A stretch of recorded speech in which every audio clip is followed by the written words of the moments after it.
La decoración tiene un espacio en agricultura, porque vivir en un lugar que guste y se acomode a nuestras necesidades nos permite ser personas más felices. El destacado diseñador Cristian Pris nos entrega tips y consejos para decorar, organizar y armonizar nuestros espacios. Una presentación de Tu aventura comienza cuando te subes a una SsangYong, The Road to Adventure. En agricultura, inspírate con Cristian Pris. Hola a todos, ¿cómo están? Ya estamos acá en Inspírate, acá en la 92.1 en la agricultura y también hoy a las 8 de la noche en nuestras plataformas digitales Agricultura TV y también nos pueden empezar a ver en Zapping, en esta plataforma que lo pueden ver a través de sus dispositivos, una nueva forma de ver televisión, canal 182, también estamos ahí presentes. Y esto es Inspírate, ustedes saben que domingo a domingo invitamos a personas que nos inspiran en la vida y personas que estoy seguro que también los van a dejar inspiradísimos a ustedes. Buscamos cada tema con pinza para que así ustedes puedan también aprender, yo también pueda aprender de los invitados y también podamos reflexionar en torno a distintos temas que nos han ido pasando o temas que son que ver con el tema del lifestyle, del vivir, del habitar, digamos, del habitar el lugar donde vivimos. Una cosa es la casa, pero otra cosa es el entorno de la casa y otra cosa es en la ciudad donde vivimos. Bueno, partimos por la casa, el barrio, la comuna, la ciudad, la región, el país, etc. Y estamos rodeados de elementos y estamos rodeados de historia. Y uno no tiene que desconocer esa historia y uno tiene que aprender a valorar esa historia. Hay un tema que a mí me encanta y que también ha sido un poco visibilizado también en los últimos años a partir del 18 de octubre, en donde obviamente que hubo un estallido social que ya todos conocemos y todos conocemos el origen y cómo se ha ido desenvolviendo este tema. Pero hay un punto que creo que la mayoría estamos de acuerdo y la mayoría estamos en sintonía, que es el tema de que hubo un daño enorme a la ciudad y con eso un daño enorme a nuestro patrimonio. Y hoy día tenemos aquí el honor de tener en nuestro programa a un gran académico, a un arquitecto y a un gran hombre que sabe mucho de patrimonio, si no es el que más sabe en Chile, así que lo tenemos acá.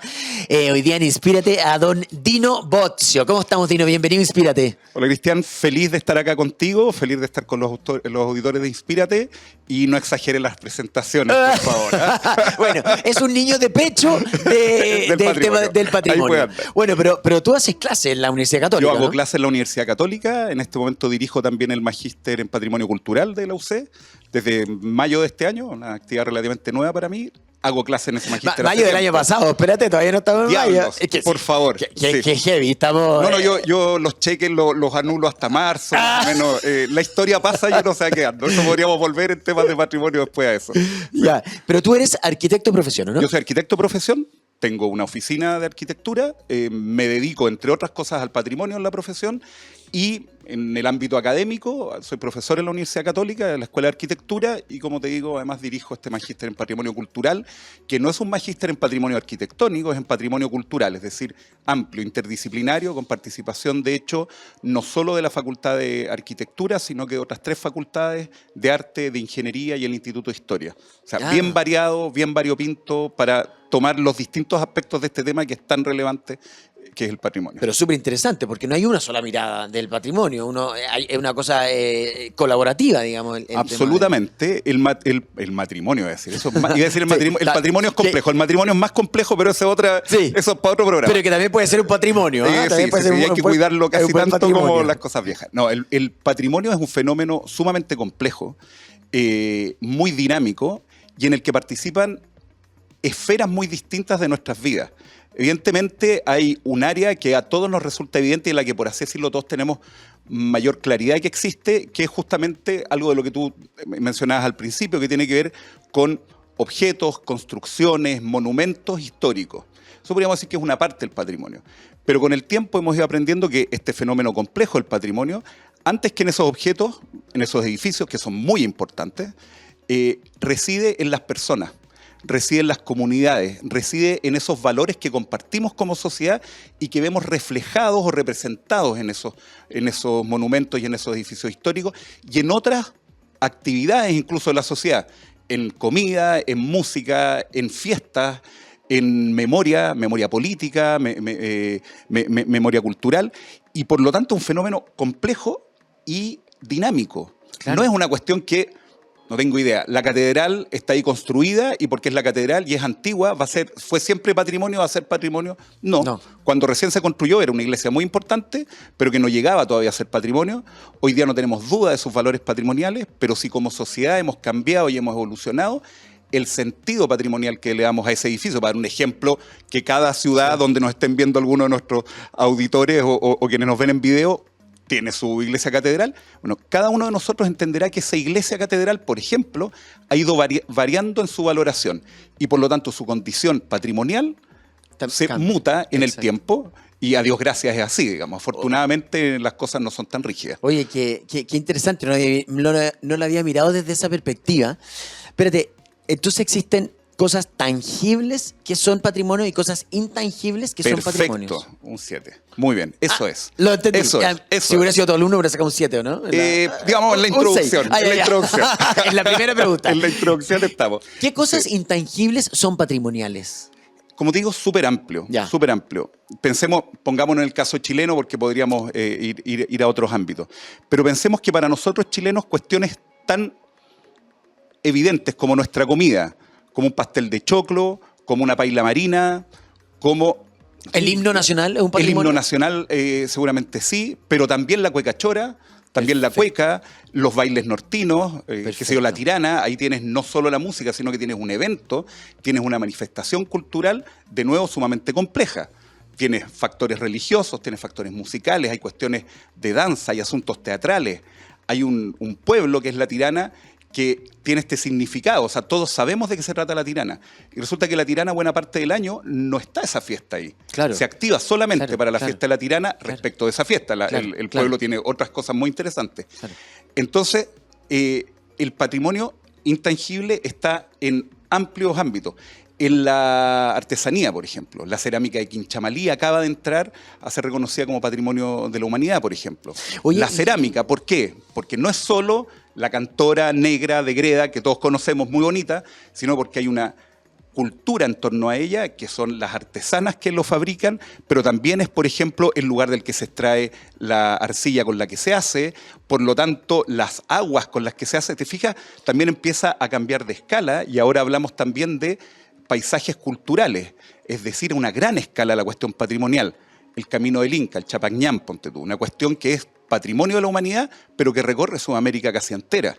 ¿Te fijas? Oye, y por ejemplo, el lenguaje o una cultura, por ejemplo, en nuestro caso, en mapuche, el lenguaje o la cultura mapuche, ¿también es patrimonial? ¿Eso también es patrimonio? Hay un ámbito muy importante, por lo demás muy importante de reconocer, de conocer y de fomentar, que es el patrimonio indígena. En esta variedad que te decía yo, y yo creo que a estas alturas todos los chilenos con distintas visiones políticas, de donde uno esté parado, reconocemos que hay una diversidad en nuestro país. Habemos algunos como tú y como yo de apellido inmigrante. Hay pueblos originarios, gente que sus familias, sus pueblos están hace mucho más tiempo acá.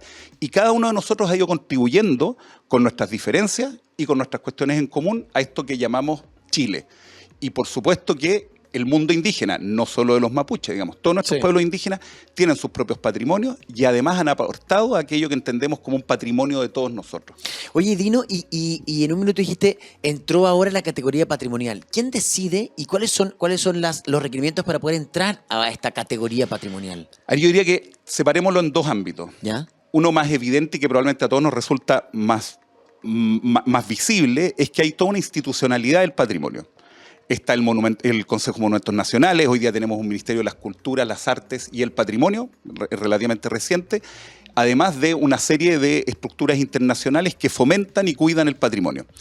En una perspectiva, por así decirlo, más clásica, más tradicional, era resorte de esas instituciones decidir lo que era o lo que no era patrimonial. Hoy día, en cambio, lo que decimos es que esas instituciones reconocen y protegen o contribuyen a proteger ciertas categorías, ciertas instituciones, ciertos edificios, ciertas prácticas que consideramos patrimoniales, pero que consideramos patrimoniales como sociedad, como comunidades. Entonces hay un segundo ámbito que es fundamental y que yo creo que toca importantemente, por ejemplo, cuando tú te referías a este surgimiento de la discusión patrimonial en torno al estallido social, y que son las comunidades. Si antes era solamente, que sigue siendo muy importante, un decreto de protección de una zona típica, hoy día vemos que las mayores zonas típicas, por ejemplo, del país, han surgido todas de la voluntad de sus vecinos. Nosotros, vecinos del barrio Yungay, nosotros, vecinos del barrio Puerto en Valparaíso, nosotros, vecinos de Lota Alto en Lota, valoramos nuestro lugar, valoramos sus construcciones, valoramos unas tradiciones, valoramos un modo de vida, valoramos la historia de nuestros ancestros. Así es que institucionalidad venimos a reclamar, a demandar. Hemos visto marchas en la Alameda defendiendo para el Día del Patrimonio, ¿cierto? Venimos a demandar que sea reconocido nuestro patrimonio. ¿Te fijas? Ya no son 12 académicos y académicas muy importantes o representantes de autoridades muy variopintas que tiene el Consejo Monumental Nacional diciendo monumento, monumento, monumento, que no es que no fuera importante, por favor. Eso es una tarea que sigue estando en manos del Consejo Monumento. Entonces existen esas dos esferas.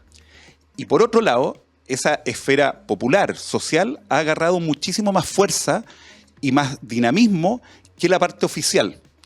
Y de hecho, tenemos una crisis importante reconocida transversalmente respecto de nuestras instituciones del patrimonio.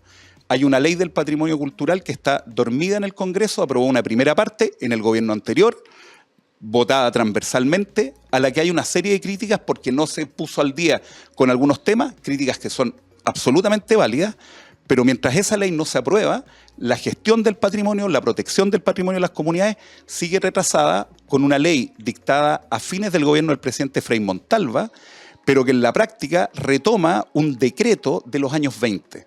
No puedo creerlo. Cuando todo esto que estamos hablando, o sea, si yo lo hubiera hablado a mis colegas del año 70, esto de que el patrimonio está en las comunidades, que el patrimonio es dinámico, me hubieran dicho, colega, usted está loco, el patrimonio son edificios viejos, cargados de historia, bonitos, nada de arquitectura popular, o poco de arquitectura popular, estoy haciendo un poco una caricatura, pero había esa diferencia. Necesitamos actualizar nuestra institucionalidad y nuestra normativa a esta nueva visión para incorporar más fácilmente, con una mejor gestión, pero sobre todo más fácilmente esos sentires de las comunidades, poder responder rápidamente y no tener esta situación que vemos a lo largo y ancho del país de barrios patrimoniales, prácticas patrimoniales, edificios patrimoniales que poco a poco van desapareciendo, se van deteriorando, lejos de cualquier capacidad del Estado de protegerlo, porque justamente no hay una institucionalidad que se haya puesto al día.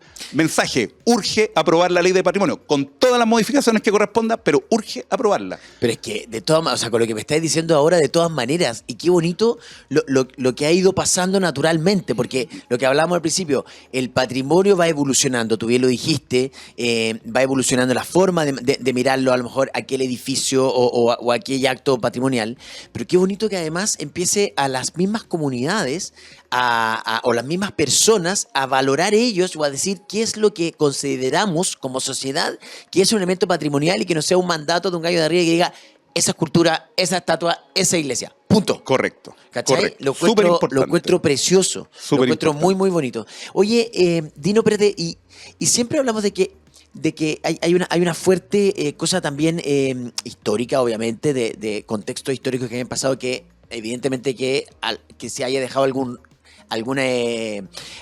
vestigio puede ser patrimonial. Pero también hay una fuerte cosa de la iglesia también, ¿no? De la religión. ¿Es muy potente el patrimonio religioso en nuestro país? El patrimonio religioso en nuestro país es súper potente. No solo en nuestro país, pero en nuestro país es muy potente. Partes, ¿no? Y además, ahí hay algo que yo por lo menos considero muy interesante del patrimonio. Yo, por ejemplo, no soy creyente. ¿Ya? Por lo tanto, hay una parte del patrimonio religioso que a mí no me interpela con la fuerza que a esa gran mayoría de chilenas y chilenos que sí son creyentes. Eso no evita, y aquí no estoy hablando desde la perspectiva ni profesional ni académica, sino que como persona de pie, no quita que una persona como yo, que no tiene el don de la fe, no pueda identificarse con cuestiones súper fundamentales del patrimonio religioso, que no se limita, de nuevo, a las iglesias antiguas, a, qué sé yo, la decoración o las esculturas que puedan, las imágenes que puedan haber dentro de un edificio, sino que muy importantemente a esas prácticas, a una tradición. Puede que yo en mi generación no sea creyente, pero yo vengo de una larga tradición familiar de creyentes en una religión, que es la que tiene mi familia, no son todas las mismas. Hay también algo interesante, o sea, si hablamos de patrimonio indígena, por ejemplo, hay un patrimonio asociado a lo religioso indígena que es fundamental, Claro. Y eso habla de los valores y las convicciones más profundas que tiene una sociedad y las personas. Y por lo tanto, incluso aquellos que no compartimos esos valores, no podemos no sentirnos interpelados de eso, si es mal que mal lo que ha construido nuestra sociedad y nuestra cultura. Entonces, si bien no todo el patrimonio es religioso y de repente con justicia, creo yo, se reclama que a veces se le pone mucho énfasis al patrimonio religioso en desmedro de patrimonios más populares o de otro tipo, el patrimonio religioso está ahí y es fundamental en la definición de nuestra idiosincrasia, de nuestra identidad como país. Y por lo tanto, sí, patrimonio religioso hay harto, que se siga fomentando, que se sumen los otros. No es un problema decir, oye, es que con todos los problemas y todas las críticas que uno pueda tener contra la Iglesia Católica, por ejemplo, u otra, no es el punto. Claro. No es el punto. Claro. Hay cosas ahí que compartimos muchos en su valoración. E incluso para quienes tengan una crítica específica, fuerte, en este caso contra la Iglesia, pero uno podría decir, por ejemplo, a propósito de cuestiones ocurridas ahora, contra la autoridad, contra las Fuerzas Armadas, contra lo que se te ocurra, incluso en ese caso, en una postura que podríamos llamar incómoda, el patrimonio es relevante.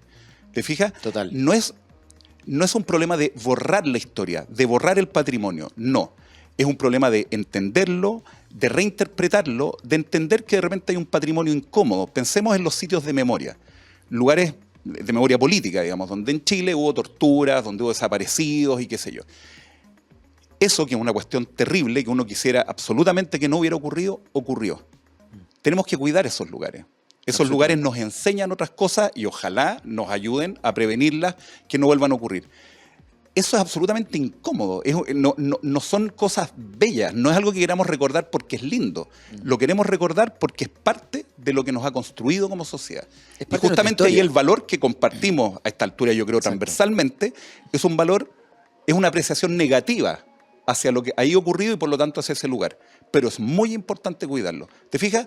Lo de la Iglesia no es lo mismo, por favor, pero es para ponerlo en perspectiva. Pero es que leíste en el clavo, Dino, porque muchas veces tendemos, o sea, la gente tiende a mezclar el tema, como decir, ay, no, es que la Iglesia a lo mejor que es patrimonio que es de cierto lugar, todos dicen, se van en contra de la Iglesia Católica. Y no tiene que ver con el contexto, con lo que aportó a nuestra historia y a lo mejor también con lo que aporta arquitectónicamente al lugar. Lo mismo con lo que tú hablabas del tema de los sitios de desaparición, etcétera. Es lo mismo, al final uno no puede borrar la historia. La historia es parte de lo que somos hoy día y estamos en una construcción constante. Sí. Seguramente cosas que a lo mejor hoy día están sucediendo, que después van a ser patrimonio o van a ser lugares patrimoniales para las futuras generaciones, tampoco la van a poder borrar. Estamos en construcción constante y eso es muy bonito, que el patrimonio también esté evolucionando en el tiempo. Que no sea solamente cerrado y que es la cosa que se construyó en 1700 y tanto.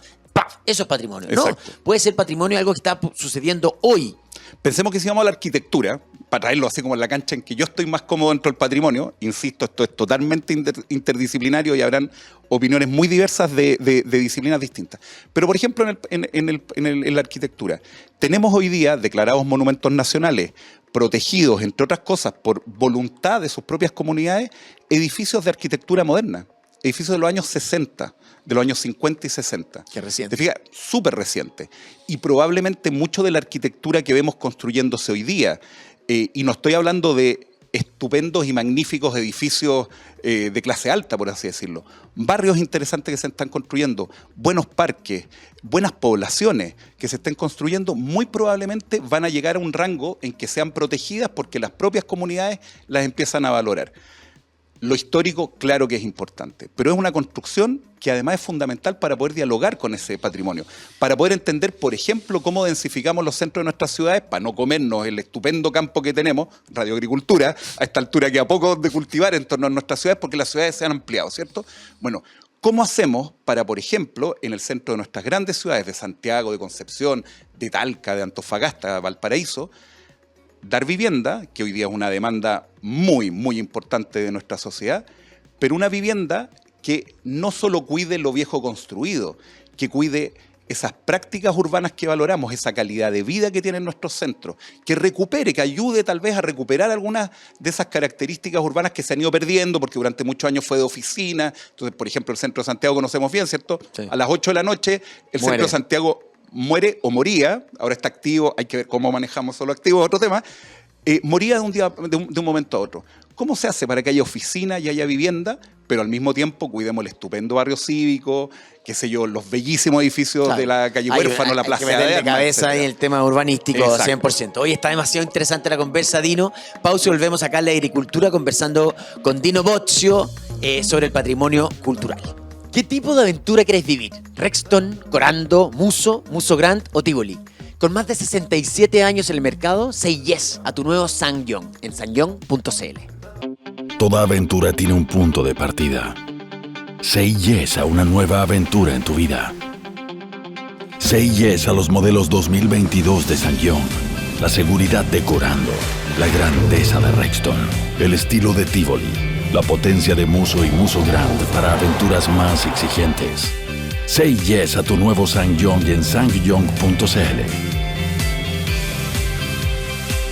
SsangYong, the road to adventure. Ya estamos de vuelta acá en la agricultura conversando con Dino Boccio sobre el patrimonio. Oye, qué interesante, Dino, todo lo que hemos conversado. ¿Y qué le pasa a un persona que se dedica y que está más metida en esto y que le tiene un amor, me imagino, y un cariño al tema del patrimonial? ¿Qué te pasó el 18 de octubre? Vamos a agregar algo a lo que acabas de decir. Yo vivo cerca de la Plaza Baquedano, Italia, Dignidad, como la quieren llamar. Yo vivo muy cerca, vivo en el Parque Bustamante. Siempre digo que vivo en la zona 0.1. No estoy donde quedó la máxima escoba, pero mi barrio, la parte mía, igual se rayó entero, desaparecieron semáforos, qué sé yo. No es encima de la plaza, pero es a unas cuantas cuadras. Por lo tanto, me pasa, por así decirlo, en dos perspectivas. Lo he vivido, pero también lo estudio. Y lo ejerzo en la profesión. Yo creo que, a ver, sentemos una cuestión para que quede súper clara de cualquier otra consideración que podamos hacer antes. Es lamentable y ha tenido un efecto muy duro en quienes vivimos en el barrio, la destrucción de ese sector, la afectación, qué sé yo. Evidentemente vivir en un barrio antes de entrar en lo patrimonial donde desaparecieron los semáforos, ponte tú, es sumamente complejo. Total.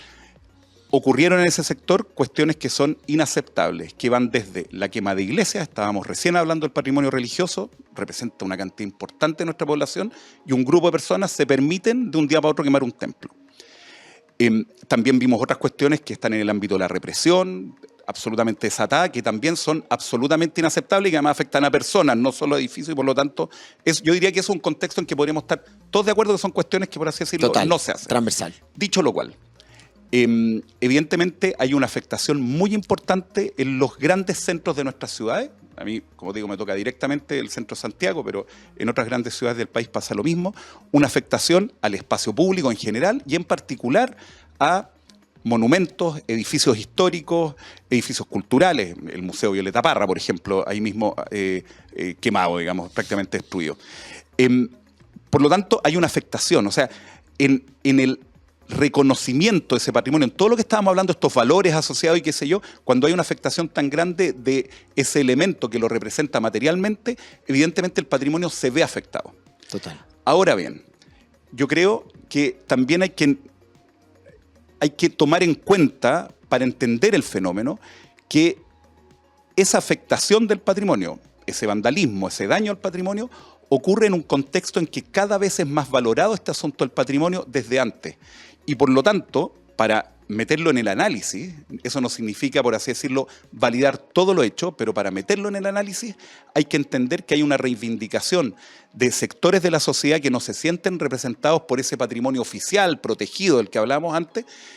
Hay una reivindicación de los centros de las ciudades, de los espacios de representación de las ciudades y por lo tanto una demanda que es anterior al 18 de octubre de resignificación del patrimonio, de reconocimiento de nuevos patrimonios, por así llamarlo, de una democratización del patrimonio. Esa cuestión yo creo que es fundamental para entender el fenómeno en la perspectiva del patrimonio. ¿Qué diantres tiene que ver quemar el Metro Santiago con esto que estoy diciendo? Yo creo que nada, absolutamente nada. Claro. Pero es como para entenderlo, para verlo de distintos ángulos y no cerrarse a, uno, tratar de solucionarlo hoy día sin toda la información, tampoco cerrarse a que la recuperación sea exactamente de aquello que teníamos construido antes. Porque dado lo que ocurrió, bueno, aprovechemos de preguntarnos como sociedad ¿qué es el patrimonio para nosotros hoy día? ¿Cuánto de lo que estaba en los espacios públicos tiene que permanecer? ¿Cuántos de esos edificios deben ser recuperados al idéntico de cómo estaban? y cuánto podemos incorporar, por así decirlo, de novedad de estas nuevas visiones, de estos nuevos valores del patrimonio, para que el patrimonio vuelva a ser una cuestión que nos identifique a muchos y que no hayan unos tantos, o habremos, según de qué elemento o ámbito patrimonial estemos pensando, que por el contrario sentimos que incluso a veces nos ofende. ¿Tú crees que hubo conciencia de esas personas que dañaron el patrimonio en dañar el patrimonio como tal? ¿O fue una destrucción total y de paso fue el patrimonio? Yo creo que hay de las dos cosas. Una cuestión que yo he insistido hablando de este tema es que hay que entender que la manifestación fue constante durante un periodo que no habíamos visto nunca antes en Chile. O sea, en plena dictadura las manifestaciones eran esporádicas, constantes, pero esporádicas. Y por lo tanto la ciudad alcanza a reaccionar, a pintarse, a limpiarse, a poner flores de nuevo, qué sé yo, a arreglar un monumento que puede haber sido afectado. Esto fue un día tras otro, una semana tras otra, durante varios meses. Es una primera cuestión. Por lo tanto, hay mucho de lo arrasado que yo creo que quedó arrasado, por así decirlo, por la batahola, digamos, o sea, por la tremenda presencia de gente, muchos de ellos violentos en la ciudad y que arrasaron cosas. Pero dentro de ese gran fenómeno de afectación de la ciudad, de destrucción de partes de ella, yo estoy convencido que hay no pocas personas que intervinieron, dañaron el patrimonio, que son conscientes de lo que estaban haciendo. Ahí hay una cuestión que yo creo que es súper, a mí por lo menos me sirve para explicar la situación. Hablamos de vandalismo cuando hablamos de eso. Total. Ya. Los vándalos son un pueblo germánico, o eran un pueblo germánico de la zona de Suecia, en tiempos del Imperio Romano, y que en el siglo V a.C. se fueron a instalar a Cartago, o sea, norte de África. Cruzaron todo el Imperio Romano, se instalan en el norte de África y hacen el saqueo de Roma en el 460 y tanto. Los vándalos fueron unos de tantos pueblos que saquearon Roma, incluyendo a los francos, los alemanes, los españoles, etc. ¿Por qué? Post-Revolución Francesa, Henri Grégoire, un obispo revolucionario, habla del vandalismo de los monumentos en Francia. Él no habló del afrancesamiento de los monumentos en Francia, claro. No dijo la germanización ni la españolización. Vándalo es aquel que algún día ha reivindicado su derecho a instalar una nueva hegemonía en la ciudad, a intervenir en los monumentos, a poner sus propios monumentos, y que no lo logró. Los otros se llaman españoles, nosotros fuimos colonia española, la españolización fue súper relevante en nuestra cultura. ¿Para qué decir el afrancesamiento? Tú que te digas la decoración lo tienes clarísimo, ¿cierto? Sí. Lo que significa la arquitectura francesa para nosotros arquitectos. Por lo tanto, ¿los vándalos existen? Sí. Yo creo que una cuestión fundamental es preguntarse cuánto de aquello que proponen, demandan nuestros vándalos, podemos incorporar en la cultura hegemónica, en la cultura instalada, para que pasen poco a poco a ser parte de nuestra sociedad en un sentido democrático, no en un sentido de imposición, pero de incorporar esa diversidad. No estoy diciendo que todo lo que ocurrió en torno al estallido de destrucción o de afectación del patrimonio esté en esa esfera, para nada. Pero si nada de eso incorporamos, va a pasar un tiempo y vamos a volver a tener ese mismo nivel de afectación, o se va a mantener esta tontera que es agotadora para quienes vivimos en los centros de las ciudades, que día a día un gallo te pinta, que ni siquiera es una obra de arte, te pinta un tag en la esquina de la casa, llega a la municipalidad, la pinta del color de pintura que tenía en el tarro, y el otro día el pelotudo te vuelve a pintar, y en esto nos vamos y tienes una ciudad que no logra una cierta calma, un cierto equilibrio. En ese sentido, ¿el vándalo crees tú que no se siente parte de?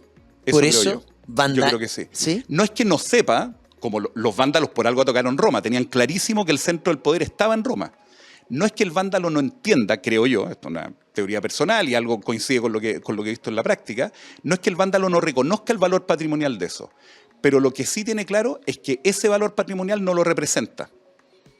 Representa a otros que lamentablemente él considera los considera incluso en algunos casos enemigos, claro. Alguien a derrotar. En una sociedad democrática, porque no somos los romanos, no somos un imperio, somos una democracia, en una sociedad democrática hay que generar los espacios para que esas ideas sean discutidas democráticamente y veamos cuáles son las que se incorporan. Claro, porque uno puede decir, oye, respeta para que me respeten, ¿no? Porque tú puedes decir, oye, si para mí es importante, ¿por qué lo destruyes tú? O sea, ¿quién eres tú vándalo, con esa, con esa autoridad para venir a destruir algo que a mí sí me representa, hacia ti no te representa. Pero a lo mejor hay que ir un poco más allá y decir, él a lo mejor nunca también se ha sentido respetado. Entonces, pensemos lo siguiente. Yo te lo decía antes que comenzáramos el programa. Solo el 4 y un poco más por ciento, el 4, algo, que creo que es 4,1 o 4,7, no recuerdo exactamente el número, de los monumentos públicos, es decir, de esas esculturas que están en las plazas y calles de Chile, representa a mujeres. ¡wow! Por lo tanto, si yo te digo a ti, digo a ti, el monumento público en Chile es machista, militarista, porque representa casi en su mayoría a grandes generales y militares de la historia, cosa que es muy importante en nuestra construcción de nuestra historia, y que además son hombres, yo digo, es militarista, machista y decimonónico, porque no representa militares actuales, sino que de la Guerra del Pacífico, de la Independencia, Dino, perdón, incluso la colonia. ¿Eso es en Chile solamente Eso o es a en nivel Chile. mundial? Es algo que se repite en el mundo bastante, Ya. pero en nuestro caso es dramático, si hablamos un 4%. Por favor, ¿significa eso que uno tenga carta libre para destruir estatuas en el espacio público? No. Pero significa que hay una interpelación clarísima de esa cifra a decirnos, a quienes trabajamos en el ámbito, que tenemos alguna capacidad de decidir al respecto, oye, Algo hay que repensar. hay que repensar. Las mujeres son el 51% de la sociedad. Y están representando un 4% del patrimonio. Hemos avanzado, afortunadamente falta mucho, pero en representación de la mujer en muchos ámbitos, chuta, pero los monumentos, el 4% representan a mujeres. Y ojo, que no son que el 4% homenajea a mujeres. Buena parte de eso son una mujer que representa a la familia, una mujer que representa a la primavera. No es que sean... No un contexto histórico no. potente. Y de hecho, la mayoría de esos monumentos... Y donde ha habido muchas mujeres que han sido fundamentales. En nuestra construcción de historia. Y no te sonará raro que la gran mayoría de aquellos que representan realmente a una mujer, o sea, que son un homenaje a una mujer, son a la Gabriela Mistral. O sea, más encima, dentro de ese mínimo espacio, hay una mujer fundamental, por favor, la madre de Chile, todo lo que se ha dicho tantas veces, que además hoy día representa una cantidad de otras cosas que son muy interesantes dentro de nuestra diversidad. Ella más encima se lleva buena parte de ese 4%. Qué increíble. Increíble. Y eso se está pensando a raíz, me imagino, de todo lo que ha pasado, de ese estudio que está hace tiempo. ¿Se puede empezar a dar vuelta ese porcentaje en términos de ustedes que están más encargados del término patrimonial? Se puede empezar a dar vuelta, pero por lo mismo que el patrimonio, como digo yo, como te explicaba recién, entendemos hoy día que representa unos valores de una sociedad. En la medida que nuestra sociedad no haga cambios fundamentales, no haga una evolución, particularmente a nivel de las instituciones, como está haciendo la sociedad, eso no va a ocurrir. Vuelvo al punto de la necesidad de una ley de patrimonio cultural urgente, de una institucionalidad que sea capaz de acoger esas demandas populares. Por favor, el Estado lo está haciendo y hace rato, está haciendo esfuerzo. Los funcionarios que trabajan en estas áreas y las instituciones que trabajan en esta área la están haciendo. Pero sabemos que lo público, si no tiene la regulación, la normativa adecuada, no logra hacer una serie de cosas. Hoy día, por ejemplo, yo que no solo en patrimonio, sino que en una distinta cantidad de áreas hago mucho proyecto público. El MOVE es mi mayor cliente en la oficina. Wow. El Ministerio de Vivienda también harto. Hoy día no es pensable una obra pública, no solo patrimonial, sino que de importancia, que no incluya participación ciudadana, que no incluya una conversación directa, honesta, clara, de retroalimentación con las comunidades que se ven afectadas por ese proyecto. Eso Dino. En el patrimonio es fundamental, por ejemplo. Entonces, claro, hoy día cuando restauramos un edificio, cuando transformamos un edificio antiguo en biblioteca en Los Álamos, ponte tú en el Golfo de Arauco, es muy importante la conversación sostenida con la comunidad. Así de importante va a ser, y está siendo, se construye una nueva plaza, la plaza va a tener un monumento, por poner un ejemplo, bueno, con la comunidad se decidirá quiénes son. Y evidentemente eso va a ir cambiando, incluso lo que entendemos por monumento y por elementos que representan la memoria. Así como hubo un momento en que el monumento a alguien era no el más idéntico, la mejor idealización de la pinta de alguien, porque nuestros próceres son todos bellos, eran hombres, pero son todos regios, eso cabe duda, porque no somos la mayoría tan pintosos, pero así como en algún momento era una representación súper figurativa y después hemos pasado a un arte más abstracto o a, qué sé yo, un espacio público que puede representar a alguien o incluso un edificio que puede estar cargado de símbolos, también cabe preguntarse hacia adelante entonces, cómo se homenajea, cómo se mantiene la memoria de esas grandes personas, de esos grandes hechos, de esas grandes tradiciones dentro de nuestras ciudades. Probablemente no es solamente una estatua de bronce impecable hecha por Virginio Arias, que hizo la de Baquedano, que es un tremendo escultor chileno. Probablemente no. Arte contemporáneo, otras lógicas, proposiciones de la propia comunidad. Qué interesante, Dino, porque qué interesante es incluir a las personas, incluir a la gente, incluir a la sociedad en la decisión de estas cosas que tú dices de la plaza, del monumento que hay en la plaza, porque finalmente lo que hablamos antes, lo van a ir sintiendo propio, lo van a ir sintiendo de ellos. Por lo tanto, si a futuro existe una destrucción de nuevo, un ataque, a lo mejor eso se va a cuidar, porque va a ser una decisión de ellos. Exacto, porque es una decisión de ellos y no es una cosa impuesta. Y no solo eso, Increíble. porque además estaríamos generando las lógicas, los mecanismos para discutirlo antes. Si no se trata de que el patrimonio le tenga que gustar a todos ni que sea un lugar de consenso. Nosotros tenemos a esta altura bien claro que el patrimonio, por el contrario, es un territorio en disputa, donde están estas disputas culturales. Si somos diversos, por suerte somos diversos. Sí. Entonces, más bien lo que hay que generar es estos espacios, esta institucionalidad, estos modos de relacionarse, donde tú y yo, que no pensamos iguales, podamos llegar a un acuerdo. Total. Donde tú vayas a ceder algo, yo voy a ceder algo, o tal vez los dos salimos ganando. Pero eso se trata la vida. En todo orden de cosas. Así me enseñó mi madre. Muy bien. Supongo que la tuya también. También. Hoy estamos aquí conversando con Dino Bossi, Dino Bossi. No se me va a olvidar más del patrimonio cultural de nuestro país. Pausa y volvemos acá en Inspírate. ¿Qué tipo de aventura querés vivir? ¿Rexton, Corando, Muso Grand o Tivoli? Con más de 67 años en el mercado, say yes a tu nuevo Sangyong en sangyong.cl. Toda aventura tiene un punto de partida. Say yes a una nueva aventura en tu vida. Say yes a los modelos 2022 de Sangyong. La seguridad de Corando, la grandeza de Rexton, el estilo de Tivoli, la potencia de Muso y Muso Grand para aventuras más exigentes. Say yes a tu nuevo Sangyong en sangyong.cl. Sangyong, the road to adventure. Ya estamos de vuelta acá en Inspírate conversando con Dino Bossi respecto al patrimonio cultural. Oye, Dino, bueno, habíamos hablado del tema del 18 de octubre, lo que conversamos y qué sé yo.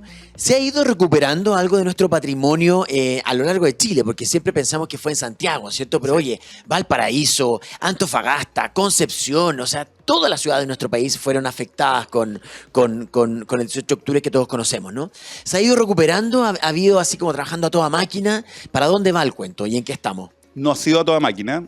Yo creo que hay una cuestión que es fundamental para entender el fenómeno completo y es que hubo esta coincidencia lamentable en, primero, esta enorme manifestación con todo lo positivo y negativo que trajo, que fue el estallido social, y luego, así de corrido, la pandemia.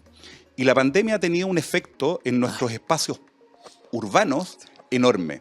No solo porque somos una sociedad dañada a estas alturas, o sea, todos perdimos a alguien, todos estuvimos encerrados, todos sabemos lo que es verse con los amigos por una pantallita de teléfono, y por lo tanto, eso que te estoy describiendo yo tuvo un efecto evidente en el espacio público, en la vida normal. Salimos de la pandemia descubriendo algo que ya sabíamos, pero que iba a demorar, y es que uno puede trabajar de la casa y no hay para qué pagar una oficina, y por lo tanto tenemos una vacancia de espacios de oficina, por ejemplo, en todos los centros históricos de la ciudad muy importante. Y además, en ese periodo, había esta afectación brutal de nuestros centros históricos, producto de las grandes manifestaciones. Y ojo, no solo los centros históricos, también en periferia, no necesariamente en patrimonio protegido, pero en espacios públicos, en edificios públicos, muy, muy dañados. Yo creo que lamentablemente nos aprovechó el momento de pandemia para hacer ciertas obras mínimas, de recuperación mínima. También hay que reconocer que algo de la manifestación se mantuvo en ese periodo y por lo tanto lo hacía difícil. Y nos encuentra hoy día en una situación de crisis económica, una crisis social que no se ha terminado y una crisis sanitaria que ojalá parece que estamos superando, pero de a poquito. Por lo tanto, ha sido difícil para nosotros como país. Hemos tenido 2 gobiernos a cargo y probablemente los 2 comparten ese mismo problema, una dificultad para retomar esas cuestiones. Y para retomarlas, porque yo creo que también, y creo que esto es coincidente en ambas administraciones, porque también yo creo que hay una conciencia en que todo esto de lo que estábamos hablando, esto que gira en torno al patrimonio, que en el fondo es lo que la sociedad siente, está siendo muy volátil. Y por lo tanto, las decisiones, que son decisiones caras, definitivas, arreglar la plaza, repavimentar, no sé, el centro urbano de no sé dónde, reparar las fachadas de Concepción, de Valparaíso, son decisiones costosas, decisiones que en las lógicas que trabajamos aparecen como definitivas cuando tal vez no debieran serlo, en la medida que nos ponemos de acuerdo. Por lo tanto, yo lo que sí creo que es evidente es que ha ido habiendo una recuperación de la propia sociedad. Algunas que a uno le pueden gustar y otras no. O sea, por así decirlo, hay ciertas vitalidades de los centros que han sido reemplazadas por otras. Básicamente estoy pensando que si el 17 de octubre el Paseo Humada estaba lleno de gente de maletín yendo al banco, ya nadie ocupa maletín, pero qué buena imagen esa. Pero digamos, gente yendo al banco, de tacos, señoras y qué sé yo, hoy día está llena de vendedores ambulantes. No estoy diciendo que sea lo mismo y que eso no signifique un deterioro. Ahí ha habido un problema de control de la autoridad de los vendedores ambulantes. Pero los centros, las ciudades tienen el patrimonio. Claro, pero los centros tienen esa capacidad de mantenerse vivos a pesar de los problemas. Entonces, tal vez lo que habría que hacer es un poco como en el judo. Aprovechar la fuerza del contrincante para ver cómo gano yo. ¿En qué sentido? Si las ciudades apuntan a esa vitalidad, veamos cómo lo hacemos. De nuevo el ejemplo del centro de Santiago. Es verdad que ese sector más central está bien afectado. La Plaza de Armas se mantiene bien, por así decirlo, materialmente, pero uno nota que en las actividades, digamos, que empieza a haber una cuestión de peligros y qué sé yo, que en el día funcionan fantásticos los restaurantes, pero ya de noche la cuestión se complica. El Paseo Humada invadido, y para qué decir Puente, que viene muy antes del estallido, invadido por vendedores ambulantes. Pero, por ejemplo, Las Tarrias está de vuelta. Yo no sé si tú hayas tenido oportunidad de ir a comer. Yo que vivo relativamente cerca, voy a cada rato. Las Tarrias está vivo como nunca, como nunca. El sector, por ejemplo, que hay los efectos de intervención en el patrimonio. El entorno del Palacio Pereira se ha llenado de cafecitos, de restaurancitos y qué sé yo. En un lugar donde el palacio es fantástico, pero las veredas no es que le hayan puesto mucho cariño en muchísimos años, en decenas de años que no había un trabajo ahí. Esa es la fuerza que hay que aprovechar. ¿Te fijas? No basta con una decisión de una autoridad de hacer cosas que por favor son mínimas y hay que hacer. Hay que pintar borrando los rayados, pero tal vez algunos rayados que tienen un valor artístico o de memoria fundamental hay que dejarlos para que en conjunto decidamos si eso va a ser patrimonializado o lo dejamos 5 años después. Eso te quería preguntar. ¿Será parte del patrimonio o dejar algo de lo que pasó el 18 de octubre? Yo creo que absolutamente sí. Absolutamente sí. Porque incluso... sería mucho más fácil si es que, o sea, no más fácil, sería más obvio decirte lo que te voy a decir ahora si es que el proceso constituyente hubiera estado terminado con la Constitución aprobada. Pero es evidente que hubo una demanda de cambio. Es evidente que hubo, o sea, eran millones de personas en las calles del país. Lo mismo que decía allá antes, o sea, nos guste o no, estemos de acuerdo o no, o sea, fue una cosa que nos sucedió y que va a cambiar la historia de este país sí o sí. Y por lo tanto...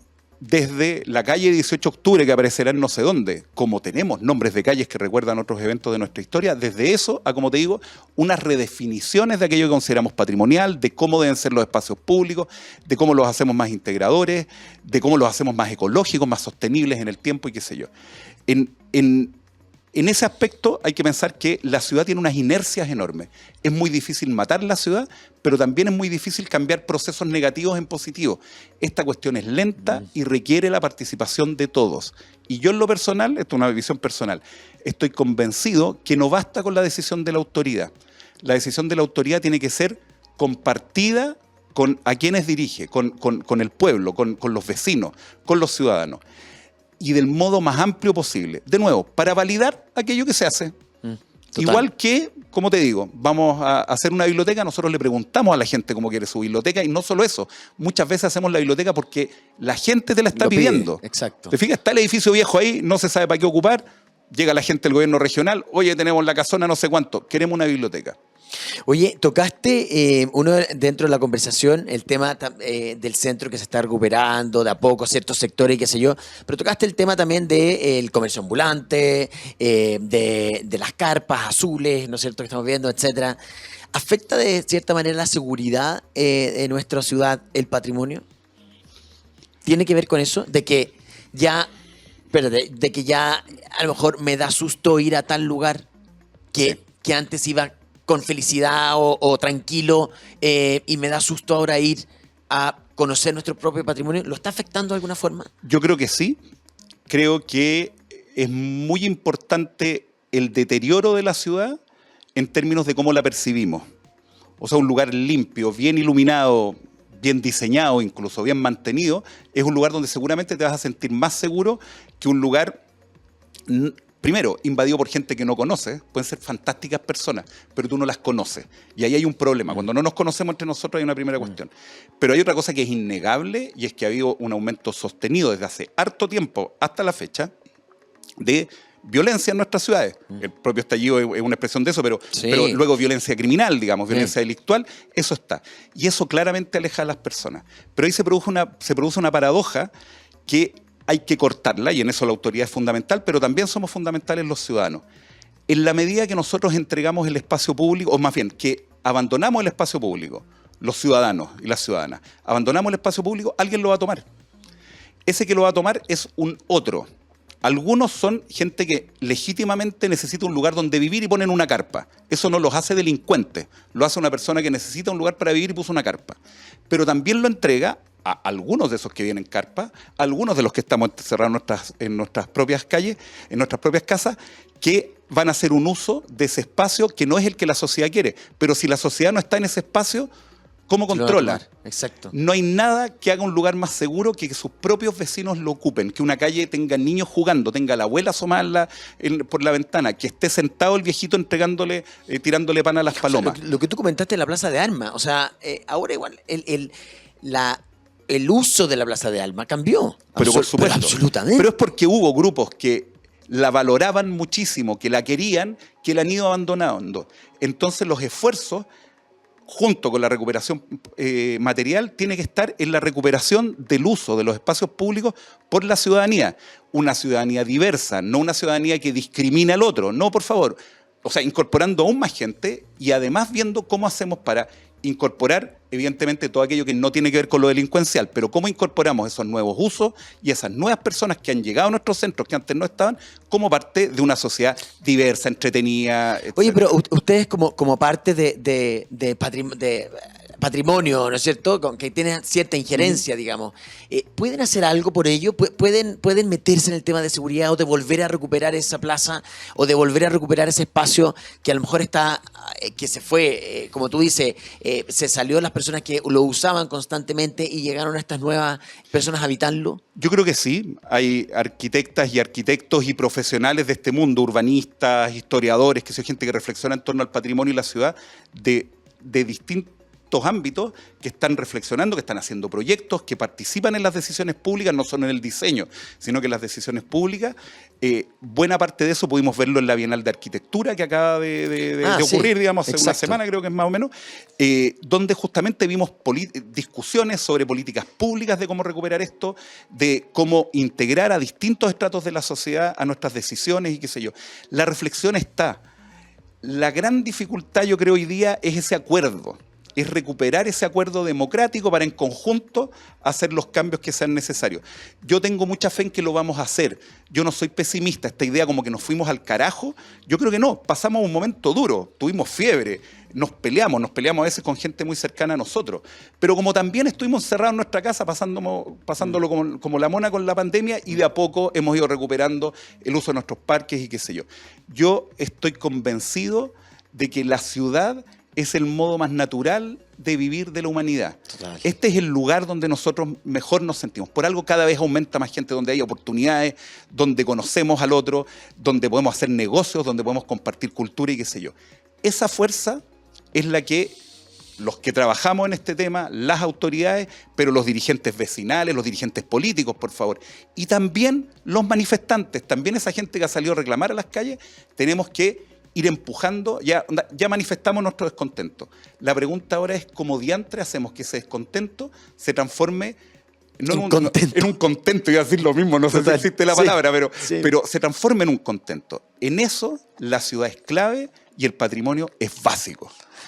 O sea, ojalá que así sea, Dino, porque la verdad que siento que hay que, siempre se dice esa frase cliché, tenemos que recuperar la ciudad, pero tenemos que recuperar la ciudad para todos, lo que tú acabas de hacer, y transformar ese descontento en contento. Creo que me encantó esa frase, que es el caballo de batalla, la bandera que debemos entre todos luchar, porque no hay que dejarlo en manos solamente de algunos. Creo que todos somos responsables, todos como sociedad, como habitantes de cualquier ciudad, en volver a sentirnos seguros, en volver a poder compartir en lugares donde antes lo hacíamos y ahora ya no lo hacemos por diversos motivos. Dino, nos quedan súper pocos minutos, segundos casi, no sé si queréis decir algo al final de esta interesante conversa que se me pasó volando. Yo mandaría un mensaje a nuestros auditorios, quienes nos están viendo, que están a lo largo del país. Recuperemos el uso para demandar que como sociedad arreglemos los espacios. Recuperemos el uso de estos espacios. Chile está lleno de un patrimonio natural y cultural fantástico. Es verano, comamos humitas, pastel de choclo, que son mis favoritos, pero hay un montón de también, mariscos, qué sé yo. Oye, las humitas con tomate y cebollita no fallan. Aunque, o sea, a ver, hay poca plata. Bueno, vamos a nuestros centros. No hay plata para ir a vacacionar este año. Ok, descubramos esas cosas que siguen estando ahí, y en la medida que nosotros las usemos, estamos demandando que la autoridad, que el Estado las mantenga, les busque nuevos usos, las potencie. Así que el patrimonio es nuestro, nuestras ciudades son nuestras, recuperémoslas con ciudadanas y con ciudadanos. Qué interesante. O sea, vote bien, vote Dino ahora. No. Encárguenle un proyecto al Dino, eso sí. Eso sí, hay que encargarle un proyecto a Dino Bossi. Oye, Dino, te quiero agradecer. Qué entretenida la conversa, interesante, se me pasó volando esta hora. Espero que a la gente también le haya gustado y se hayan inspirado. Una vez más, gracias por tu generosidad, por haber venido hoy día, y realmente estoy seguro que eres una persona que inspira, dejaste hoy día inspirados a muchos, sobre todo en esa parte final. Recuperemos lo nuestro, así como hubo manifestantes que a lo mejor algunos sintieron que se apropiaron de su espacio, vuelve a apropiarte tú de ese espacio que sientes que te pertenece. Y siento que ese es el mensaje y me encantó. Gracias por haber venido hoy día, Inspírate. Nos vemos nosotros el próximo domingo acá en esto que es Inspírate acá en la agricultura, a través de también Zappings, el canal 182, y también a las 8 de la noche en Agricultura TV. Que tengan una gran semana por delante y ya saben, a recuperar nuestra ciudad que nos pertenece a todos. Chao, pescado. En Agricultura fue Inspírate con el diseñador Cristian Pris. Una presentación de Tu aventura comienza cuando te subes a una SsangYong, The Road to Adventure. Producción Camila Fierro.